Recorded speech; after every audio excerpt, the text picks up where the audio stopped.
அஷ்டமத்து சனி அஜித்துக்கு முடிஞ்சிருச்சு. இனிமேல் அஜித்தோட ஜாதகம் படி அவர் எப்படி இருப்பார்? இனிமேல் வரக்கூடிய காலம் யோக சனி காலம். அந்த யோக சனி காலத்தில் இப்போ இன்னும் அஷ்டமத்து சனி முடியல, இன்னும் கொஞ்சம் இருக்குது. அதனால தான் சில விமர்சனங்களும் வந்துட்டு இருக்கு.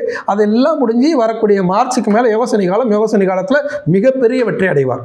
மிகப்பெரிய வெற்றியோட படங்கள் வெற்றி அடையும், நல்ல மனிதருங்கிற இமேஜ் வரும். அதே மாதிரி ஒவ்வொரு விஷயத்துலையும் பார்த்திங்கன்னா அவருடைய சக்ஸஸ் பாயிண்ட் நல்லாவே இருக்கும். ஆனால் அஜித் தொடர்ச்சியாக வி அப்படிங்கிற பேரில் ஸ்டார்ட் ஆகிற மாதிரி தான் படத்தோட டைட்டில்லாம் வைக்கிறாங்க. இதுக்கு ஜோதிட ரீதியான காரணங்கள் ஏதாவது? பொதுவாகவே வி அப்படின்னா வெற்றின்னு அர்த்தம். அதை முழுமையாக கீப்பப் பண்ணது எம்ஜிஆர் அவர்கள். எதுவுமே வெற்றின்னு சொல்லிட்டே வருவார்.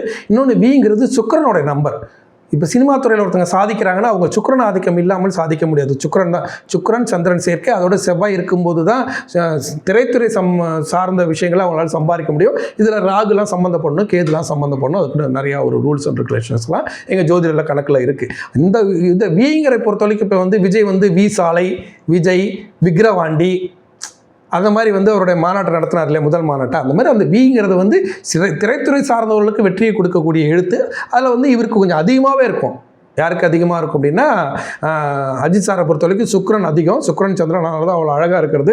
அதனால் அவர் அந்த வியை தேர்ந்தெடுக்கிறார். அது வெற்றியை கொடுக்குறது. அது எப்போதுமே திரைத்துறையில் பொறுத்த வரைக்கும் பல கோடி பணத்தை போட்டு பணத்தை எடுக்கக்கூடிய துறை. அதில் நஷ்டம் வராமல் இருக்கிறதுக்காக அந்த ஒரே மாதிரி எழுத்துள்ள படங்கள் வெற்றி அடையுதுன்னா அதை சென்டிமெண்ட்டாக அவங்க வைப்பாங்க. அதில் ஒன்றும் தவறு இல்லை. அது விங்கிறது அவருக்கு வெற்றியை தான் தரும். அஜித்துக்கு அஷ்டமத்து சனி நடந்து முடிஞ்சதுக்கு அப்புறம் தான் பத்மபூஷன் விருது அவருக்கு கிடைச்சிருக்கு அப்படின்னு பார்க்கலாமா? கண்டிப்பாக.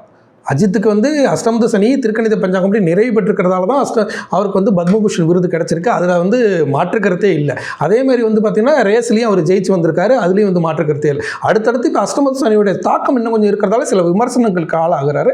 அது எல்லாம் முடிஞ்சு வரக்கூடிய மார்ச் மாதம் 6ஆம் தேதி அவருக்கு முழுமையான அஷ்டமத்து சனி நிறைவு பெறும்போது மிகப்பெரிய உயரத்துக்கு போவார்.